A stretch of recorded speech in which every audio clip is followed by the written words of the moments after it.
Sejak kapan ibadah sholat itu dibesar-besarkan sekali?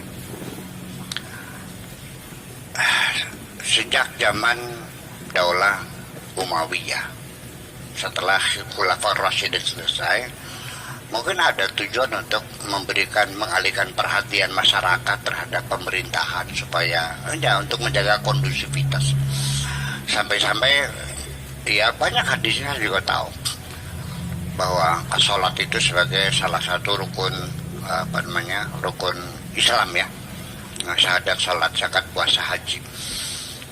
Sampai dikatakan bahwa ini artinya pikiran kita melihat sholat itu sesuatu yang sangat penting sekali, sangat urgen sekali, yang sangat substantif dalam beragama. Sampai dikatakan as-sholatu imaduddin, sholat itu adalah tiang agama.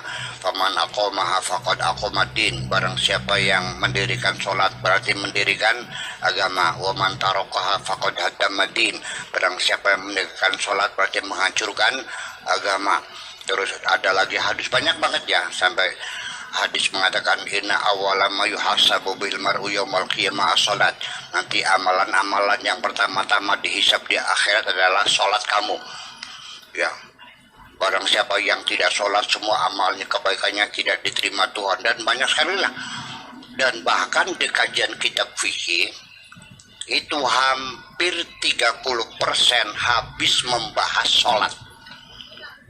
Ya, porsinya sangat besar sekali dalam kajian fikih tentang bab sholat. Sok baca aja, lihat. Nanti buka saja apakah Fathul Mu'in, apa Takrib, apa Sapina, apakah Madzhabul Arba'ah yang 6 jilid. Itu 2 jilid itu bab sholat, 1 jilid bab sholat. Yang lainnya singkat-singkat saja. Ya kenapa seperti itu? Padahal di dalam Al-Qurannya perintah sholat singkat-singkat aja, aqimus sholat. Berapa rakaat yang tidak dijelaskan, bagaimana takbir nggak dijelaskan, bagaimana rukuk tidak dijelaskan, sehari berapa rakaat, berapa waktu sholat nggak diterangkan, ya kan begitu. Tapi dalam kajian fikih begitu lengkap. Oke, saya tidak menyangkal, barangkali iya apa enggak, orang yang tidak sholat semua amal kebaikannya tidak diterima. Artinya yang menjadi tolok ukur adalah sholat. Kalau sholatnya benar, amalnya diterima. Kalau tidak benar, semua amalnya tidak diterima. Itu kajian fikih. Tapi di dalam Al-Quran, dibalik kaidah itu, sekalipun kamu sholatnya rajin, tapi tidak ngasih makan anak yatim, tidak membantu orang miskin, sholatmu dibayar dengan neraka wel. Terbalik nggak? Ara'aital ladzi yukadzibu biddin, tahukah kamu orang yang bohong agamanya? Fadzalikal ladzi yad'ul yatim, yang menelantarkan anak yatim. Wala yahuddu 'ala ta'amil miskin, dan tidak ngasih makan orang-orang miskin.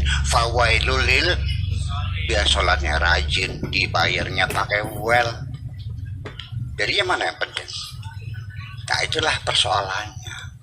Jadi artinya kita sini tidak ada equiliber, tidak ada balancing antara ibadah sosial dengan ibadah ritual. Betul nggak? Ya, sebaiknya seimbang, ibadah ritualnya juga jalan, ibadah sosial juga jalan. Jangan sampai kita tenggelam dalam ibadah ritual, ibadah sosialnya terbengkalai. Masjid bagus-bagus, tapi masyarakatnya nggak makan, bener? Betul nggak? Iya, sholat marah jamaah semua, tapi anak-anaknya sekolahnya kadang lanjut sampai SD aja, bener? Nah, ini persoalan. Nah, saya mau cerita bahwa dulu ada orang yang pengen belajar benar, pengen mendekatkan diri dengan Tuhan, pengen kenal Tuhan, mencari mursyid, mencari syekh, pesantren sana, pesantren sini, mencari Tuhan, masuk hutan, keluar hutan, naik gunung, turun gunung, nyeberang lautan, sampai akhirnya meninggal dunia, malah dipersalahkan oleh malaikat, kamu salah cara, mencari Tuhan, muter-muter di alam dunia, ke gunung-gunung, ke hutan-hutan, ke lautan, ngapain? Padahal kalau engkau mendatangi tetanggamu yang sedang sakit, kau berikan obat kepadanya, engkau sudah bertemu dengan Tuhanmu. Karena Tuhanmu berada di samping orang yang sakit itu. Ini hadis qudsi ya. Andaikan engkau datang menyambangi temanmu yang meninggal dunia dan kau ikut menghantar sampai kuburan, engkau sudah menemui Tuhanmu. Engkau salah jalan mencari Tuhan di hutan di lautan. Padahal Tuhanmu ada di sekitar teman-temanmu yang menderita ini. Ini artinya ibadah sosial. Ini kita sudah tidak peduli, dikiranya bukan ibadah. Betul nggak? Dikiranya ya, sampai ilmu saja ada ilmu agama, ilmu umum. Kalau ibu-ibu zakat, guru SD ngajar matematika dikasih zakat nggak kok? Kalau yang ngajar Quran, ngajar turutan, yang ngajar ngaji dikasih. Kalau matematika enggak. Kenapa? Ya itu, karena kita membelah sendiri, ada ilmu agama, ada ilmu umum. Nah itu sebetulnya namanya pengabdian kepada Tuhan. Itu enggak ada bedanya. Ibu-ibu yang dagang rujak, ya ibadahnya dagang rujak.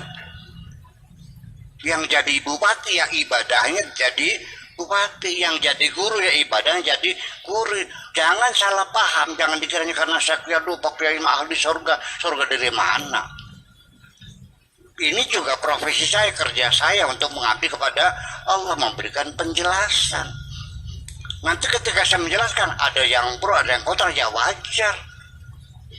Ada yang senang, ada yang tidak, ya wajar. Tidak mungkin di dunia kita membuat orang senang semua, nggak mungkin, mustahil.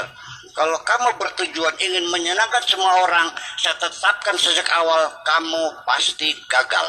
Karena tidak mungkin semua orang